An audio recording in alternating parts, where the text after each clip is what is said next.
Καλημέρα σε όλη την Κατερίνη. Χρόνια πολλά για τις όμορφες αυτές οι μέρες. Να είστε καλά. Αγαπητή Ηλία μου, θα απαντήσω σε αυτό με τηλεγραφικό τρόπο και θα πω ότι δεν ήταν έγκλημα που λέει και ο Ταλεϊράνδος, αλλά ήταν λάθος και μάλιστα μέγιστο λάθος, κυρίως αυτές τις μέρες, να διακόψει έναν κληρικό ο οποίος τόσα χρόνια, επί 10 χρόνια όπως τώρα άκουσα να λες, είχε έναν δικό του άμβονα στο ραδιοφωνικό σου σταθμό, να μπορεί να επικοινωνεί με τον λαό και να δίνει τα μηνύματα της Εκκλησίας από τη δική της σκοπιά. Με αυτό που έκανε ο σεβασμιότατος Κίτρους δεν δημιούργησε πρόβλημα σε σένα, αλλά πρόβλημα στο πλήρωμα της Κατερίνης και θα έλεγα και στην ίδια του τη Μητρόπολη, διότι τη στερεί τη δυνατότητα να έχει έναν ακόμα άμβονα και μάλιστα μέσα από τα RTNA, μέσα από έναν ραδιοφωνικό σταθμό, για να επικοινωνεί με όλον τον λαό.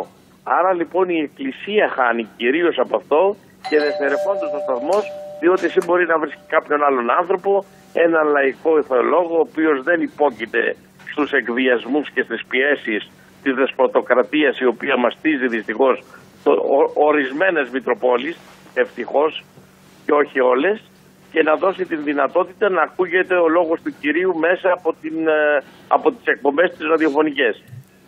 Ήταν μικρόψυχο αυτό που έκανε και θα έλεγα ως ένα βαθμό δείχνει την εμπάθεια του ανδρός προς εσένα, ο οποίος κατά καιρούς δεν του έχεις ασκήσει κριτική, απλά παρουσιάζεις τα γεγονότα.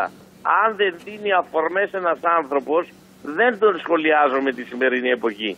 Πρέπει να μας δώσει αφορμές για να τον σχολιάσουμε. Και αυτός αν μη τι άλλο μόνο αφορμές δίνει, δεν ξέρει να κάνει τίποτα άλλο.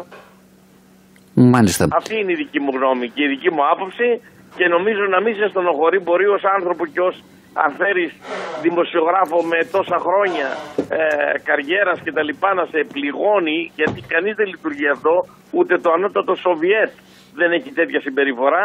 Πρέπει όμως μέσα σου να είσαι ικανοποιημένος, διότι ο τρόπος, ο αυθεντικός που παρουσιάζεις τα γεγονότα είναι αυτός που δημιούργησε το πρόβλημα και έκανε τον δεσπότη να κλείσει έναν άμβονα μέσα στην Μητρόπολη του.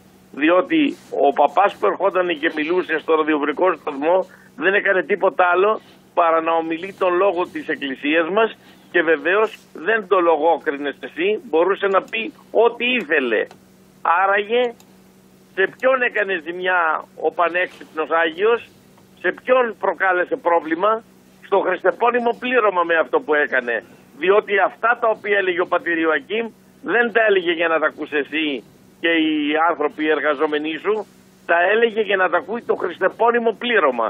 Και ως προς αυτό έκανε ένα πολύ μεγάλο λάθος, διότι δείχνει μικροψυχία και κακότητα και εμπάθεια μέρες που είναι το λόγο των Χριστουγέννων. Ξέρεις κάτι, τι θυμόμουν την ώρα που μου το είπες πριν από 2 μέρες?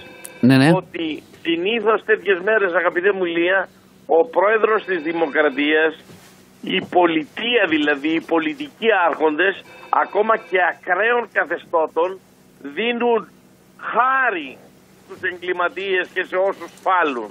Και εδώ, αντί η Εκκλησία μας, ο Πνευματικός Πατέρας, έστω να δώσει αυτή τη χάρη και τόπο στην οργή, βγάζει το χειρότερο του πρόσωπο και απαγορεύει σε έναν ιεροκήρυκα να συνεχίσει το έργο της ενημερώσεως και της πνευματικής τροφοδοσίας του λαού μας. Αυτό για μένα είναι χείριστη ενέργεια, την οποία θα την βρει μπροστά του. Πίσω έχει αχλάδα την ουρά. Αυτό να το θυμάστε. Μάλιστα. Και μπορεί ορισμένα πράγματα να τα βλέπουμε τώρα έτσι από μια οπτική κατωτερότητος εμείς, διότι δεν έχουμε τη δυνατότητα να παρεμβαίνουμε και να αλλάζουμε την πορεία των πραγμάτων, αλλά αυτή η πορεία αλλάζει νομοτελειακά.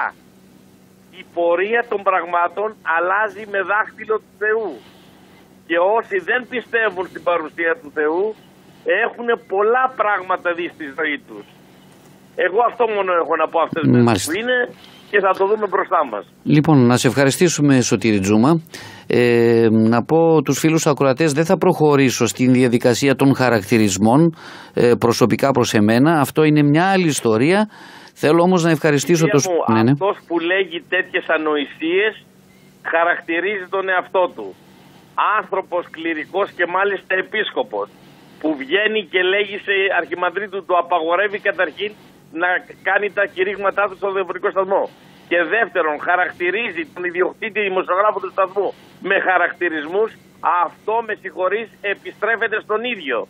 Διότι φαίνεται ότι έχει απολέσει την ψυχραιμία του. Αυτό να θυμάσαι. Μάλιστα. Αυτό να σου δίνει κουράγιο να συνεχίζεις. Είναι πράγματα που ο ίδιος προφανώς τα έχει εντοπίσει στον χαρακτήρα του και στον εαυτό του και τα επιστρέφει σε σένα. Ας είναι καλά ο άνθρωπος. Ας είναι καλά.